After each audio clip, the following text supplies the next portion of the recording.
All right, drivers, picture this. You're climbing the grade on Interstate 80, maybe Cabbage Hill or somewhere in the Great Plains. The snow's coming down, visibility's dropping, the rig's loaded heavy, and the pavement is slick.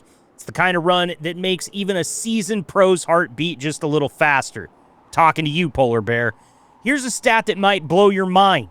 Each year in the United States, nearly 1,000 fatalities occur on roadways during winter weather conditions.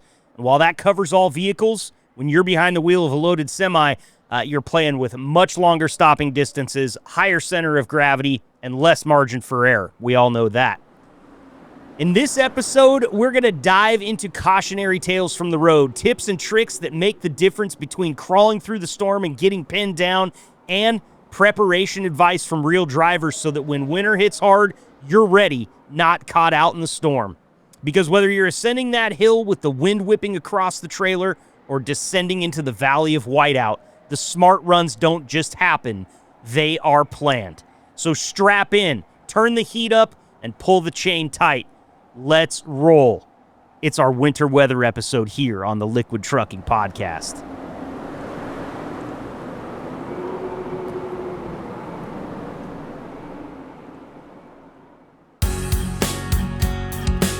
Welcome to the gold standard of podcasts for the gold standard of drivers. This is the Liquid Trucking Podcast with your host, Marcus Bridges.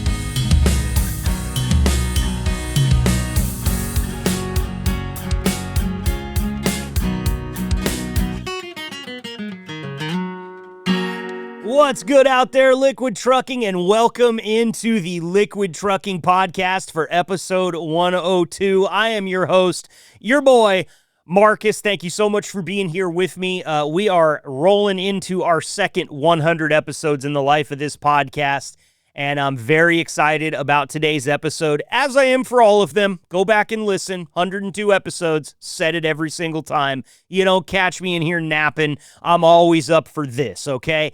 Don't forget to go over to the website, podcast.liquidtrucking.com, something I say every other episode that we do, or maybe every episode, to be honest with you. You need to get over there. It's your landing page for everything Liquid Trucking Podcast. If we're talking about it on the show, the episode's going to be up there. It's going to tell you who's on the episode, what we're talking about. Also, you can even buy some merch up there if you want yourself a new Liquid Trucking shirt. They got a lot of cool ones. There's a link right there. There's also some metrics on there that help you drivers stay a little bit competitive about your mileage and safe driving and the whole lot. Plus, if there's ever any galleries of photos that we're asking you drivers to submit, they will always be up there at podcast.liquidtrucking.com. And as always, I talk about it in every episode as well. We're always looking for new drivers to come on the show here, and we can sweeten the pot for you a little bit there. 25,000 Drive for Gold points if you've never been on the show before, but you want to come on and try it out. We've got incentives for that, okay? We're thinking about it. We're a very driver-first podcast here. And today, actually, on that note, we've got two drivers making their first appearance here on the Liquid Trucking Podcast, so we'll get to that in just a minute. As you heard in the open, it's winter. Maybe it's not winter all the way. Maybe it's fall in a lot of places. I will tell you that I just went to an Oregon Duck football game a few days ago, and it was an absolute gully wash. I mean, I've got videos of water running down the stairs that just looks like somebody is continually, just has a hose going at the top of the stairs. I mean, water rushing down the stadium. It's kind of crazy.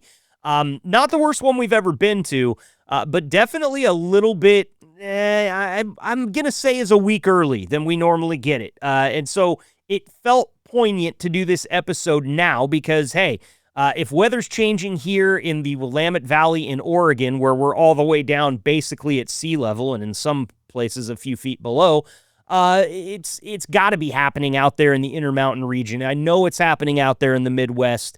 I know down in Texas, we've been getting some weather. It's not necessarily the cold brand, but it's weather all the same. And of course, you poor folks up there across the top, you got your Minnesota, your Dakotas, your Wyomings, your Montanas. Things are going down there, and we know it. So it's time for us to start talking about it.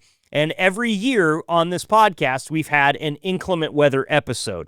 The titles are the titles. Sometimes they put that in my bucket, and I come up with the title, and you can probably pick and choose the ones that I've come up with because they're the ones that are bad jokes, all right? But this time is no different than any of the last times. I'm going to bring in 3 drivers for you today. These 3 drivers are going to talk to you about some hair-raising stories, some stuff that they've experienced out there on the road. They're also going to tell you how they prepare. They're going to tell you how they trip plan. They're going to give you tips and tricks for things that you might see and ways that they go about their day. And then towards the end of the conversation, we're going to talk to them about the things that they will not leave without in the cab, okay? So, like, I'm headed out to I-80 in Wyoming. I know it's going to be hairy. What am I making sure is in that cab before I leave in a winter weather scenario? Because it changes a little bit, right? If you're going to be out for, let's say, 3 months, you're packing one way. But if you're going to be out for 3 months and 2 of those months are going to be down in Florida when it's 85 and sunny, and one of those months you're going to be headed up to North Dakota and tooling around Wyoming, there's going to be some different things in the cab. And I think what you guys are going to find here, based on the interview, and I give you a peek behind the curtain. I've already done the interview. I know what happens, hint, hint. There's some really good tips coming from these drivers and some things you might not expect. In fact, I even said it to them. There's 2 different things that get brought up during this interview that we're about to go into that have never been brought up before on the show. We've not, it's been so far out of the realm of what I was thinking about that I didn't even bring it up. And we got a couple of our drivers bringing those things up to us today during the interview right here around the corner. So I definitely want you to pay attention here because I know a lot of you are always looking for new ways to do the job efficiently, to do the job safely, to do the job comfortably. And I think that these 3 drivers we've got here coming up around the corner are going to give you some headway on that highway. It's getting real out there, man. I'm actually, not long after I finish recording this, I'm going to pack it up and head up over the mountain for my annual elk hunt with my dad, my uncle, my cousin. The wife's going over there with me. I was checking cameras today. Everything looks fine up on Cabbage Hill, which is where I'm headed. That's the peak that I'm going to go over before I get home. And I've seen that before so many times. I know you drivers that come out west, if you're familiar with Cabbage Hill, you understand this, that you can check those cameras a few hours away, and by the time you get to Cabbage Hill, everything has changed. It's got some wicked elevation. There's some crazy wind up there, and it snows a lot. And then it freezes solid, black ice, the whole lot. So, as a four-wheeler, I'm trying to think ahead as much as I can. I got the studs put on the truck yesterday.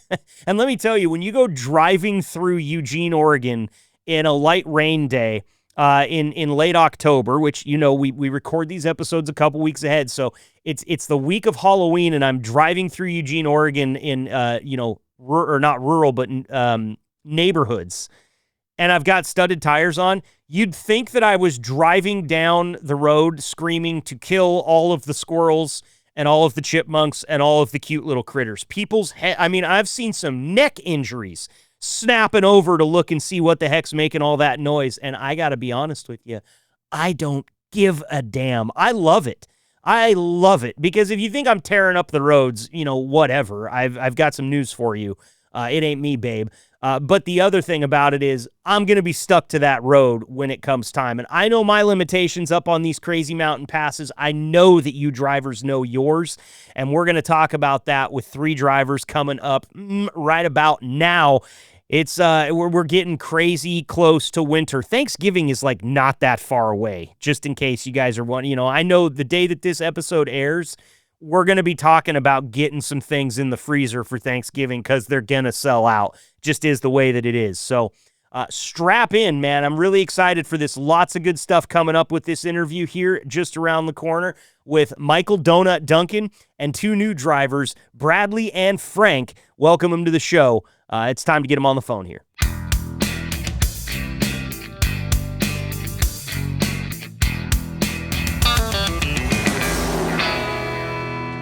All right, we got our drivers in here, and it is time to talk about bad weather. We do this every single year without fail because we feel like it's a really good opportunity to not only just kind of tune everybody's senses away from that beautiful fall weather and into the nasty winter stuff, but It always gives us a chance to talk to some new drivers and see what they're seeing out there on the road and talk about the way that they get prepared and stay safe when the weather gets hairy. So let's welcome our drivers to the show right now. Joining me yet again for another appearance, we got Mikal Donut Duncan on here with us. Donut, where are you at and where are you headed today, man?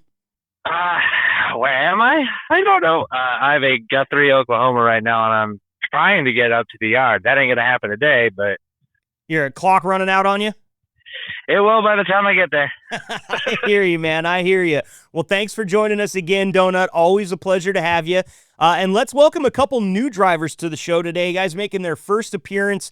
And don't forget, they're going to go home with 25,000 Drive for Gold points for the privilege. So if you're a driver for Liquid and you haven't joined this podcast before, but you want to, I can sweeten the pot for you a little bit. Let's welcome first to the show, Bradley Wright. Bradley, thank you so much for being here, man. How you doing? Doing well, Bradley. So I want to get to know you a little bit here, just ask you a couple questions. How long have you been driving for Liquid? 9 months. 9 months. Okay, so got a pretty good feel for it at this point. That I do. How do you like it so far? That's a pretty good occupation to be in. It stays busy, and seems like we always got something to do. That's good, man. That's good. A lot of drivers are sitting on the side of the road waiting for a load right now, so always like to hear that Liquid's keeping you guys busy. Bradley, welcome to the show. Thank you for being here. Our other new driver today is Frank Moreno. Frank, thanks for being here, man. How's it going? Welcome to the podcast. Thank you for having me. It's actually going great. I've been here probably about 3-4 months now. I believe I'm on my 4th month now. But I've been driving for a couple of years before this, and yeah, you're absolutely right. Freight's looking crazy out there, so it's nice to remain busy and, nice to be in a company that really pushes her forward. So, Absolutely. Absolutely. Well, Frank and Bradley, we appreciate you guys being here today. This conversation, it always goes kind of back and forth between serious and also a bit hair-raising because I want to hear some stories from you guys. I want to hear about how you prepare. I want to hear about trip planning, shutting down when you don't feel comfortable, all of it. So I'm going to start out here real quick going to Donut. Donut, first and foremost, have you seen any inclement weather yet this season that's sort of perked your interest up a little bit? Not so much, really. Not on the road, anyway. Ever since things started to get towards the winter weather kind of thing, I've been in Texas, so rain and hot, humid and hot. Okay, all right. How about any flash floods going on? I know that sometimes this time of year when Texas is in drought conditions all summer, they get hammered by that heavy rain, and sometimes you can see some flash flooding out there. Anything like that? Not that I've seen. That's good. That's good, man, because flash floods, going across the highway when you're shipping 80,000 pounds of liquid, it obviously isn't easy to deal with. So don't want to hear any flash flood stories if we can keep from them. Obviously, if you got them, the podcast is the place. But so are you mostly going to be there, Donut, through the winter, do you think? Or are you going to be getting out of Texas and headed up into some colder climates soon? Oh, they are bound to send me in their colder climates. Every year since I've been here, they like to send me at least 10 times up to North Dakota in the middle of winter, in the middle of a blizzard. Okay, so anything last year that you faced heading up to North Dakota in the middle of a blizzard that was worth talking about? I was heading up there, and it was nothing but drifts. Like, I could bear the main way I knew that the side of the road was there was this huge divot where where snow went, hey, road. But otherwise it was like drifts, and I'm sitting here like, bah! Like I felt like I was off-roading on the road, and I'm like, I'm still on the road. That's crazy. And I was watching everybody else, and they're flying by. I'm like, I'm gonna see you in about 2 minutes.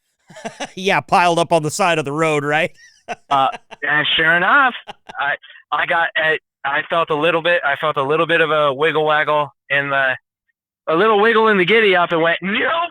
Found the first turned off parts, called dispatch, went, hey, I'm sliding. I'm gonna be here until I see the salt shakers. And they're like, okay, we'll let them know. That's good, man. I know, I hear that all the time. Is it the main directive that you guys have as liquid drivers is if you don't feel safe going on, then shut it down and wait for it to get better. How long in that instance were you shut down for, Donut? About 3 hours. 3 hours. Okay, so it's that wasn't the worst one because I've heard guys being shut down for days at a time up there in that area. No, I did that in Wyoming. Oh, okay. Yeah, same thing, right? Just right next door there. Yeah, so, okay, well, and we've got it out. So let me ask you this before we go to Bradley and Frank here to talk to them a little bit about the same thing. How do you go about deciding when it's time to shut down? Is it totally a feel thing? Is it all in the way that you are just feeling what's going on with the truck and you don't feel like you have control anymore? Or is it a visual thing where you see the conditions and you kind of go, ugh, I don't know? What goes through your head when you're debating shutting down in these kind of conditions, Donut? It's a combination of all those factors. Like I check the weather radar, I look where I am, where I'm gonna be in my next 10 hours, and I take a look at it. I check for I use the 511 and everything and check for any road closures on my route. And even if everything's wide open, if I walk to whatever edge of the parking lot is closest to the interstate. Yeah. And I look and I see how fast people are going. If they're moving quickly and they're still on the road, I might give it a shot. If the road is higher than the parking lot, mm-hmm. if the road's even, I can see the road, I can see the condition, and I'm just like, no. It says they're open, but open and safe are not the same thing. No, they are really not. That's a very good point, and I like this. So you're kind of putting your feelers out there all over the place, trying to figure out how you're gonna go forward. And I imagine that if any one of those factors is way out of whack, you're shutting down, or if some combination of them is a little out of whack, you're shutting down. Occasionally I've made the wrong call. I started and tried to go and went, oh yeah, no, this is a bad idea. I'm turning around. Yeah. Well, and that's the reason we're doing this, right? Is those cautionary tales of like, hey, sometimes, all the factors are going to point towards go ahead and try it. And then you get, 5 miles down the road and realize that was a bad idea. So I love it, man. I appreciate it. And I hope that other drivers can pick up on some of the tips here. We're going to cover more of these as we go through. But I want to get on to Bradley real quick here and ask Bradley kind of the same thing. Have you seen any conditions yet this year, Bradley, that gave you pause about going forward? Not really. There was some snow right before I came through Colorado, but I stopped for a 34 hour before I went, and it was cleaned up by the time I got there. Oh, that's good. That's good, man. Being able to plan the trip out so that 34 hits in time for them to plow the roads and get them salted probably feels like a little victory in and of itself, I would assume. Yeah, I wasn't looking forward to doing those mountains with that snow. I understand, man. So do you have any stories from your past driving career or anything that you ran into last year or any time in the past that might be a cautionary tale for some drivers out there? Any crazy weather that you've had to get through? Probably the craziest was I chased every storm around the United States last year, except for I didn't get into any of that big stuff in North Dakota. I think I made it further north before it came through. Wow. So you were right behind all the crazy weather just all winter long? I was driving through it or I was in it, but I just didn't see any of the big drifting. Wow. Now, probably the craziest was I called dispatch and picked on him a little bit and said, hey, you watch the weather and say, oh, it's going to snow there. Let's send Brad. And so he sent me south after that. And I went down south, and that's when all them states down there got hit. All that snow. So you were dragging it around with you. It wasn't the dispatcher's fault. It was your fault is what I'm hearing here. No, I think I'm prone to have snow and everything chasing me. That's great, man. Well, what about for you? Have you ever had to shut down before with bad weather? I know you said, you were taking your 34 before you went through Colorado, but that sounds like it kind of just happened. Have you ever been caught out in it when you've said like Donut said and just said, no, I'm not going any further? I drove around Iowa for UPS freight, and we'd have flash freezes and stuff like that while we were out, and I just slowed down. I don't think I've ever actually had to stop yet, but I also have not been in big drifts. Sure. Well, I've got a little wood here on the desk that I'm sitting at, so I will knock on wood for you that you don't have to shut down. Obviously, I understand the bind that puts you guys in with your schedules, with your deliveries, with your home time and your family. So fingers crossed that you don't have to deal with that this year, Bradley. But I don't know if last year's luck points out, you might want to batten down the hatches, my friend. Definitely. Knock on it really hard for me. I will. I'll put some bruises on the knuckles for you, man. Make sure we get that good juju out there in the air for you. Thanks for that. Frank, let's go to you, man. Anything this year yet that has given you pause or made the hair stand up on the back of your neck in terms of weather? No. I mean, coming into Wyoming, I saw a little bit of, or going out of Wyoming into Utah, I saw a little bit of snow on the ground. But it just kind of made me laugh. But in terms of like actual bad weather, just some rain here and there. Yeah, that's good. That's good. It always, I always laugh about it because the state that I'm from, Oregon, which many of you guys know, we will tell you, Oregonians, lifelong ones, there's 4 very distinct different climates in this state. And right now, and where I've lived for the last, I don't know, since 2003, however many years that is, 22 years, I'm right down in the valley. I'm between 2 mountain ranges, as low as you can get. We just are a rainforest down here. And when a little bit of snow falls, they start shutting down businesses. They start shutting down services. The government locks up and goes home. They close the schools.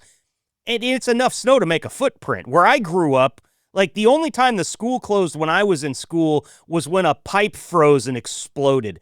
Other than that, I mean, they had Bambi bashers on the front of the school buses to drive through the drifts. So it's kind of funny the differences between what people see in snow and freak out about. You said, Frank, I saw a little snow on the side of the road. It kind of made me laugh, right? That's like, that's nothing for you. You were ready for that. Yeah, I mean, I'm from Arizona though, so like, but I mean, from Phoenix area, so we don't see a lot of snow. But I mean, driving through places like Flagstaff, which I got to say they definitely were always good about keeping the snow off. But New Mexico is its own monster, especially towards the 25 on the Santa Fe area. Yeah, you get some hits. I mean, for a while I did Santa Fe to Denver. And that 25, I mean, it gets pretty harsh. Yeah, Santa Fe to Denver. I would assume you're never dropping below like 4,000 feet elevation on that trip. I mean, it might even be higher than that, right?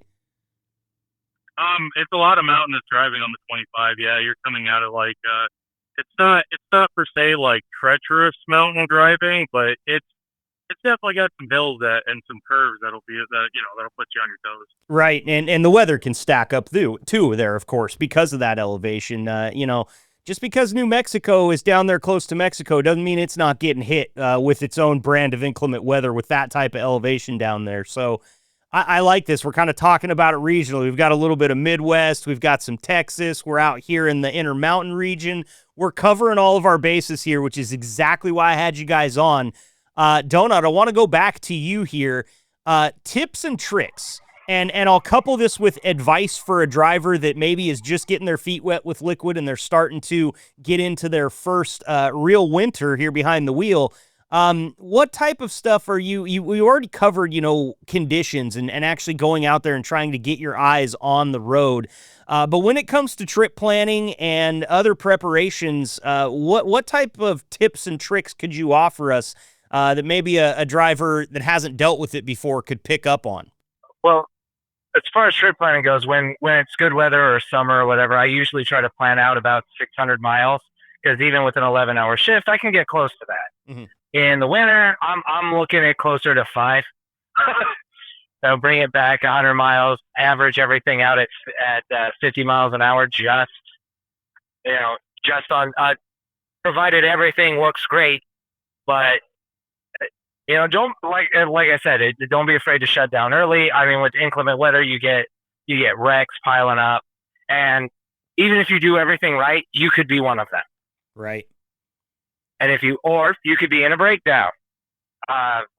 Carry extra blankets. I typically carry one flat of water, about anywhere from 3 to 7 days worth of canned food, and I just up that every in the winter. I double everything. I'm ready for 14 days with canned food. I've got 2 flats of water. I've got like 8 blankets just in case. Wow. Okay. So, and actually, I was going to get to this. I was going to ask you guys what 3 things that you would not leave without before you go on an inclement weather trip. And it kind of sounds like you just hit that. 2 weeks of canned food, 2 flats of water, and just an abundance of blankets. Anything else that you absolutely swear by and will not leave during the winter without? I get a salt melt, rock salt kind of mix and I mix it with kitty litter. Mm-hmm. I just do a rock salt and kitty litter mix. And that's for your tires, just in case you're stuck in a parking spot or anything like that? Yep. I mean, if you're loaded, it's a lot easier to get out of a stuck spot. I put a little oomph on it. Just so long as you get a good rock to it, you can rock your way out of darn near anything. Yeah, I've heard that before. And that bag of kitty litter and rock salt, I think you might be the first person to have them mixed together and tell us about it here on the show. I've had a lot of drivers tell me about rock salt, a lot of drivers about kitty litter, and typically you find that they swear by one or the other. You just took the best of both worlds and mixed yourself up a little compound there. Yeah, well, because the kitty litter will give you some grit, and when it gets wet, it's clumping kitty litter. You got even more grit. Yeah. And what kind of mix are you doing? Is it 50-50?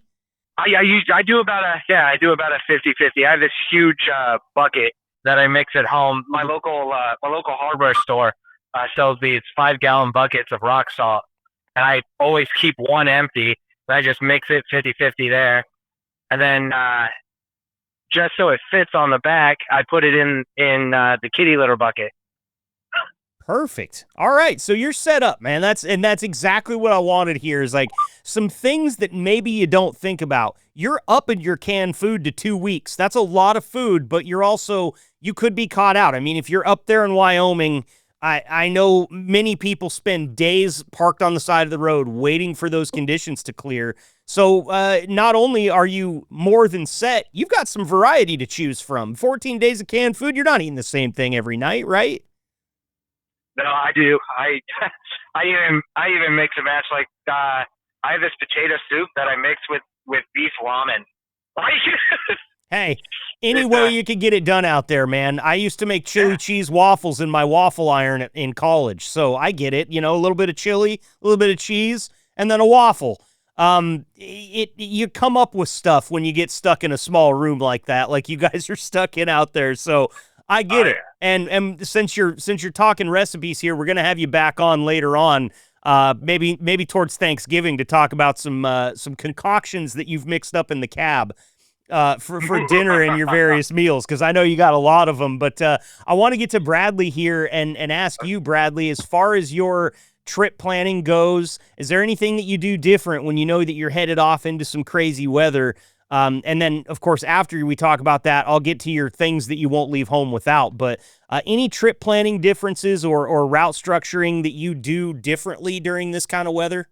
Sometimes I'll go a little bit backwards and go around the storm rather than through the storm. Mm-hmm. If it's not a pop-up one that just comes up on us. Okay, so you're not afraid to drive a few extra miles if you don't have to go right through the middle of it. Yeah, exactly. It's safer to try to make it around something than to go through it. So what kind of stuff are you not leaving without during the winter? And you know, I said top 3, but if it's more than that, I'm fine with it. You know, you heard all those examples that Donut has. Do you have anything like that where you're just headed to Wyoming, you got an I-80 trip in the front mirror, and you're just making sure that you're prepared? What are you bringing with you? Definitely my winter gear, like my bibs, my coat. I have several hats, stocking caps, so if they get wet, I got more. I I like hand warmers because if you're out having to beat brakes loose or do anything outside, you can keep your hands warmer, especially up in Montana and North Dakota. Oh yeah. So hand warmers and your winter gear. What about your food and your water and stuff like that? Are you like Donut where you're kind of adding quite a few days worth on the end just in case you get stuck someplace? I normally stay pretty stocked, but I stay out for 4 to 8 weeks at a time sometimes. Okay. Sometimes 3 months. So I keep a lot of food in here. Sure, you're ready for it regardless. Okay, well, that's good to know. How about with the kitty litter or the rock salt? You pack any of those around with you? No, I only had one issue last year. I pulled into a parking lot when it was dark and didn't realize that it was solid sheet ice until I got in there, and then I couldn't get out until morning. After a lot of times, if you get stuck on ice and your tires are hot from driving, you just have to wait it out and let them cool off, and then you'll get good enough grip loaded to get off the ice. So how long did you have to wait for your tires to cool down? Was it a full night? But yeah, I was pulling in to sleep anyway for my 10 hours, so I just slept my 10 hours in the bunk, and then I drove right out in the morning. Oh, that's good. That's good. All right, so you made it without the kitty litter and the rock salt there.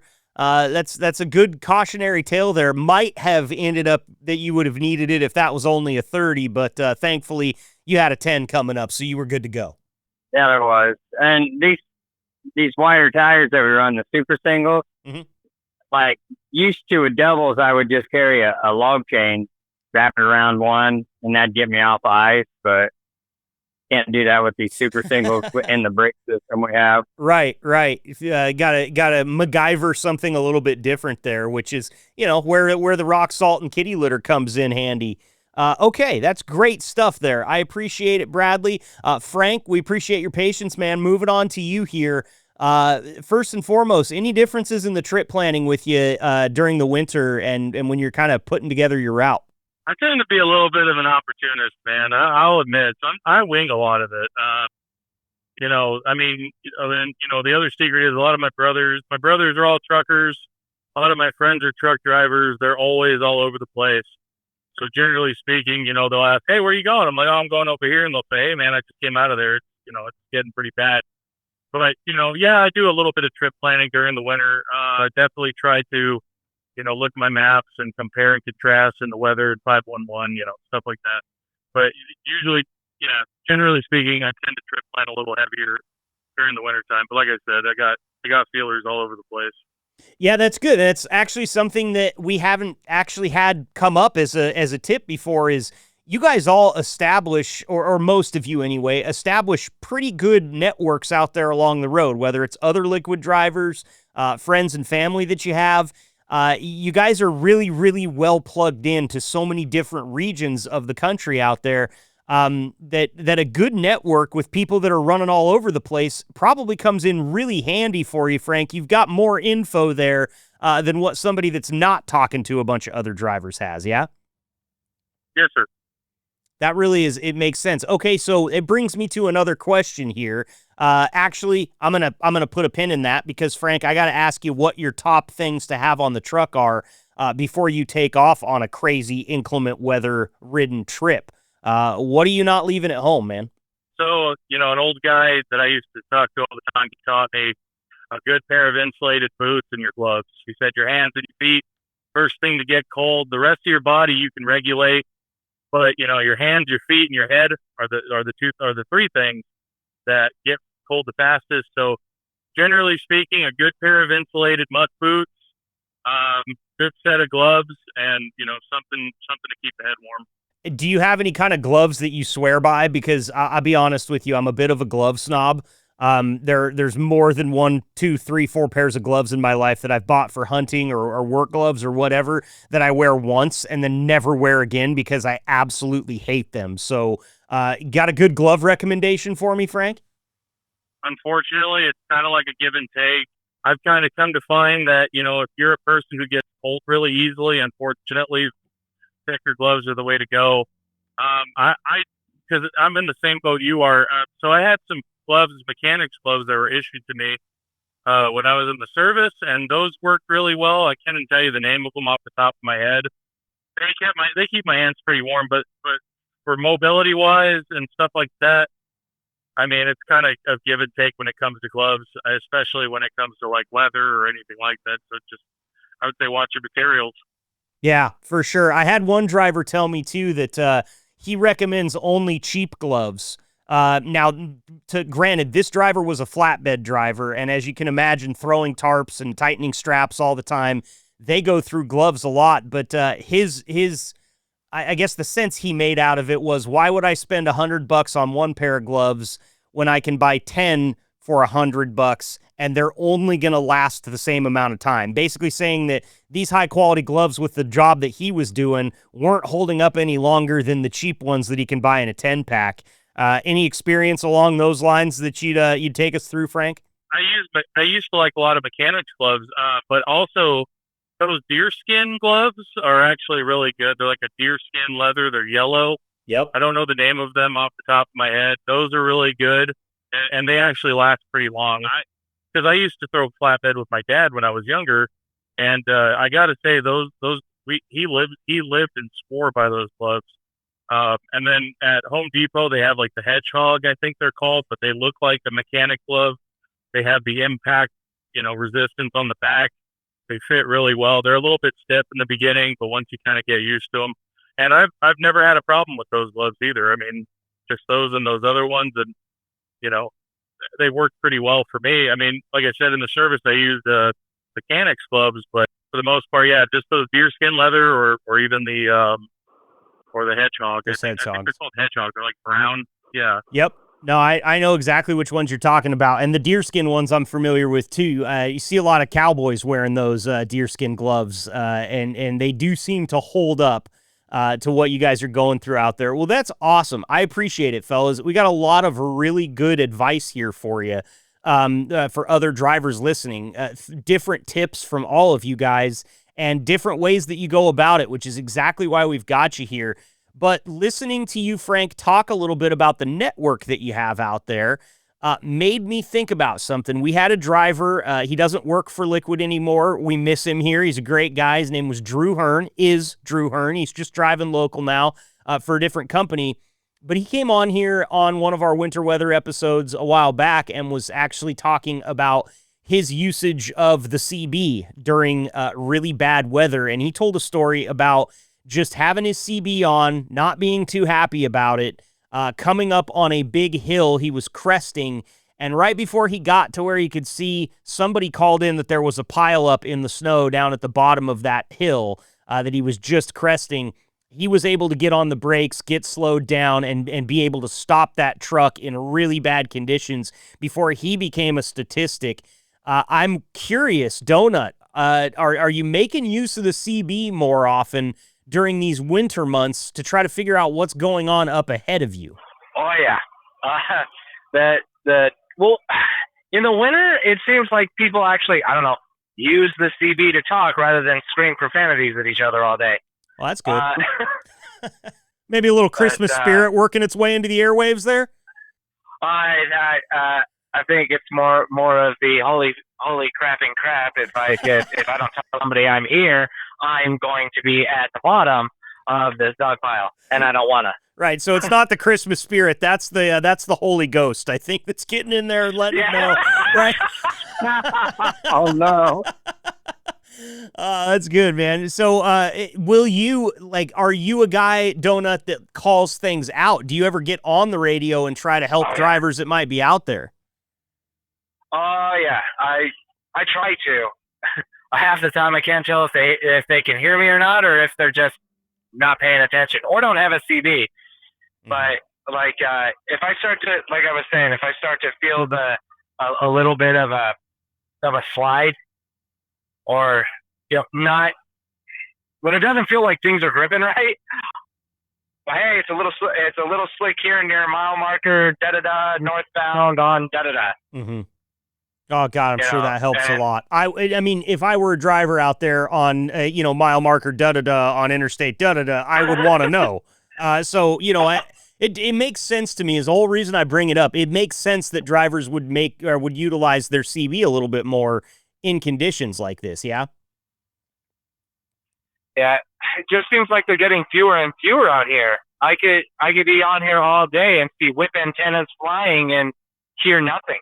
Sure. And I'll get up to a guy that's got like those gigantic whip antennas with the double coils and I'll get up to him. There's no CB even in his cab.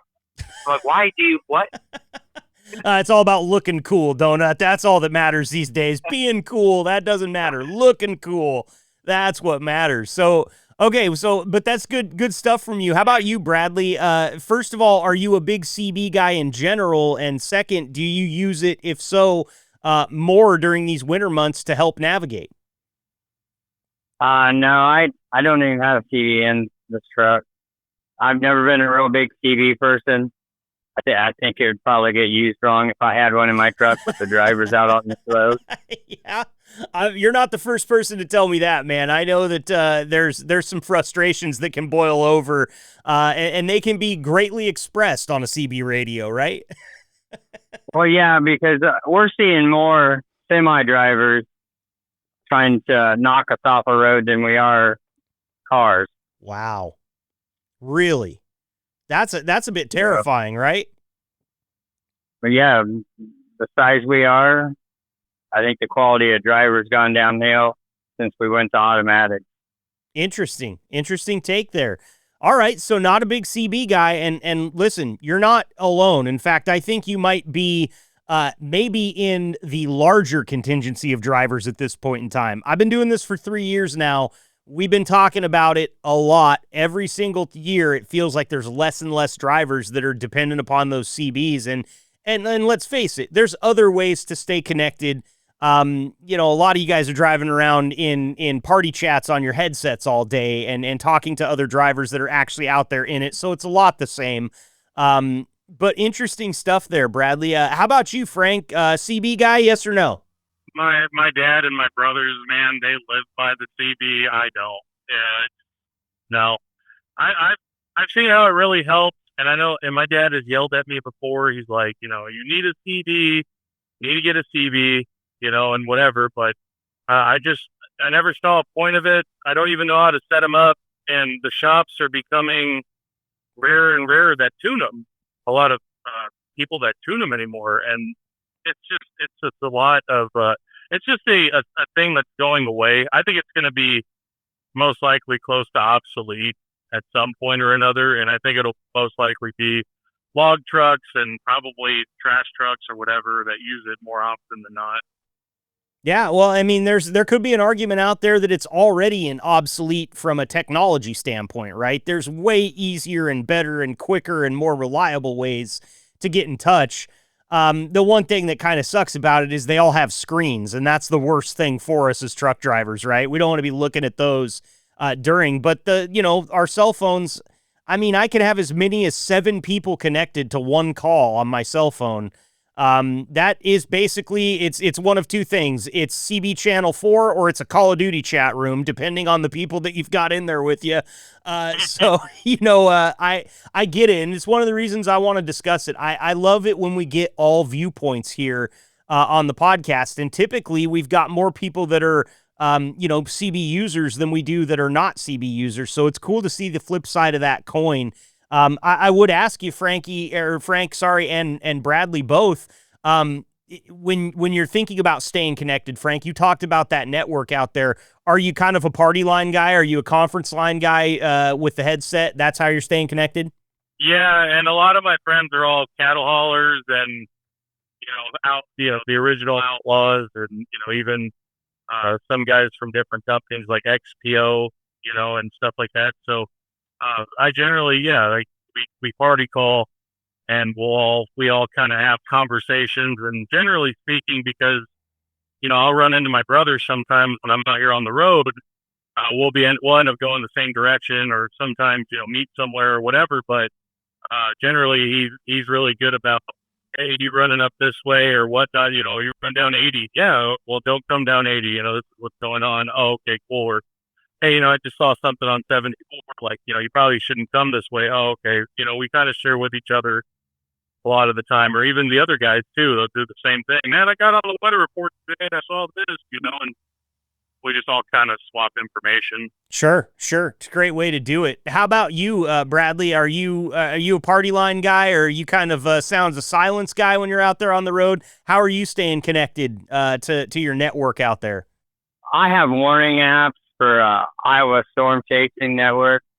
If it continues goes off, I'll stop at a rest stop and read through them, Gotcha. see what's up. That's it's actually hooked. Yeah, it's hooked to my location. So wherever I'm at in the United States, it's popping warnings that I'm around. Wow. Okay, that's really cool. So, what is that, like an app on your phone? Yeah, that's an app. And tell me what the name of it was again, just in case there's some drivers that might want to download it, because it sounds pretty handy. ISCN. ISCN, Iowa Storm Chaser Network, right? Yeah. Perfect. Okay. And that works great all year long, like for tornadoes and everything. Yeah. These guys are good at what they do, and I've avoided storms fairly well with it. So. Okay, that's very cool. So if you're interested in that, just get into the Google Play Store, your Apple Play Store there, and type in ICSN or ISCN, Iowa Storm Chaser Network. Great stuff there, Bradley. Thank you for bringing that up, because that's one thing that probably not a lot of drivers even knew existed. And I know that you guys are always looking for new ways to get out ahead of the weather, or at least, skirt around it if you can't get out ahead of it, or drag it along behind you like Bradley got to last year. Guys, this has been great here. We've been going for almost 40 minutes. I know you're all busy. I want to get you back out to doing what you're doing here. But Bradley and Frank, I'll tell you this. At the end of every single one of these interviews that we do one thing every single time, and we call it our final thoughts segment. And I will go to you guys for your final thoughts, but I want to give you a chance to chew on those a little bit while you listen to Donut, who's done, I'm running out of fingers and toes to count the final thoughts that Donut's had on this show. And we appreciate him every single time. Michael, Donut, Duncan, thanks for being here today. Final thoughts from you today before we let you go. I always love being on here. Final thoughts. Well, something I learned the hard way is paving ends and pavement ends are two very different signs. Pavement ends means you are, pavement ends means you are headed onto a dirt road. Fairly standard. Yep. Paving ends means you are now on a low maintenance road. You're not going to see a sign that tells you it's low maintenance until you crest the hill and it's too late. Interesting. I would have had no idea. I didn't either. I know now. All right. And as an added, just because it doesn't look wet, just because everything's kind of thawing out and looks fine, doesn't mean it is. Be very, very picky. If you have to go on a dirt road during a thaw, look ahead a lot. Yep. Don't take anything for granted. Get out and look, right? Get out and look. Put your boots in that. Yeah. Definitely. Good, solid advice, man. Donut, sorry, I had a little bit of a skip there in your cell service. I'm not sure if I missed something from you, but appreciate the final thoughts. And to sum it up, pavement ends and paving ends, two completely different things. And get out and look. Check out those low maintenance roads or non-paved roads during thaws, especially. You don't want to get stuck. Just stay off low maintenance. If you have to be on a dirt road, double check. Make sure you're going down the right one. Make sure there's no other way around. In a tanker, you want to be on pavement as much as possible. Solid stuff there from you. As always, Donut, we appreciate the time. Bradley Wright, we're going to you next for final thoughts. First and foremost, I want to say thanks for making your first appearance here on the Liquid Trucking Podcast. As I said off the top, we'll be sending you home with 25,000 Drive for Gold points for the privilege. Thank you. I hope you enjoyed your time here, Bradley. Anything to give us for your final thoughts before we let you go today? Yeah, I've enjoyed being on. This has been a good experience. My final thoughts would be get plenty of rest, drink plenty of water, and pay attention to the weather. And that's a major thing during the winter. Yeah, man, the rest especially. I mean, I don't think that people that don't do what you guys do for a living understand the amount of focus and the amount of mental strain that goes into driving safely on really bad roads, right? Because a lot of us four-wheelers will just go, the weather's bad, I'm not going. You guys don't have that luxury all the time. Now, you can shut it down, but you still got a job to do. So getting plenty of rest and being well hydrated keeps you alert and focused while you really need to be, right, Bradley? That it does. Well, thank you, man. Really appreciate it. Glad you enjoyed your first time on here. You're welcome back anytime you want to come on. Thanks for making your first appearance with us here today. And finally, we will get on to Frank Moreno. Frank, again, thank you for being on here. First appearance. You guys both did great today. 25,000 Drive for Gold points in your pocket. Final thoughts for us before we let you get moving. Yeah, wool socks. Wool socks in the wintertime. That's a good one. You know, if your tires are not making noise, you're on ice. Oh, hey. That's a fact. That is a really good little piece of advice there. We talked about this with some drivers every now and then, and I'll just ask you, Frank, are you a big proponent of just listening to the truck every now and then, shutting down all the radio, shutting off anything that makes sound, and just listening to what's going on out there? Absolutely. And even visualization, seeing perspiration come off the road, things like that, that'll give you some telltales about what you're driving on and, what you're going to experience there in a couple minutes. And, I'm not so worried about, the wintertime so much. I'm more worried about the springtime than I am anything else. Once everything starts to thaw out and you got running water and then still some cold nights. Yep. So, Colorado's was notorious for it, not to get off topic, but, Colorado would have in the daytime, it'd be hot enough to thaw. And at night, it was still cold enough to freeze. So you'd end up getting some icy spots, and it's the same thing across the board. It's just, watch what you're driving on. Absolutely. Great stuff there. Donut, Bradley and Frank, appreciate your guys' time. Please be safe out there as you get back to rolling. And again, you guys are welcome on here anytime. Thanks for being here today, fellas. Be safe, okay? Thanks for having us. Thank you.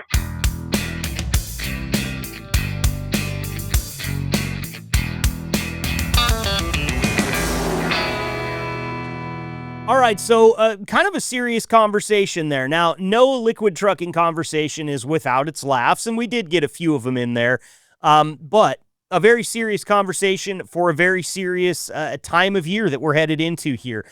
First and foremost, I want to thank Bradley Wright and Frank Moreno for coming on the show for their very first time. Once again, can't thank those guys enough. It was a good experience for them. They didn't know what was going to happen, and they got out unscathed. So if you're out there listening right now and you're thinking, this Marcus guy, I'd like to get on there and give him a piece of my mind, I would love to have you come give me a piece of my mind. In fact, we might even need to do another Drivers Roast Marcus episode now, especially that some of you have met me in person through the third annual Liquid Trucking Employee Jamboree that happened just a while back there. So I would love to talk to you. And again, don't forget, I can sweeten the pot for you. Not only would I love to have you come on here and audibly punch me in the face with your best insults, or maybe just talk to me about the job a little bit or something else, I'll send you home with 25,000 Drive for Gold points on that first appearance here on the podcast. So I'm not asking for you to do it for free. I know I'm asking for some of your time. I know this might be a little bit different from what a lot of you experience, but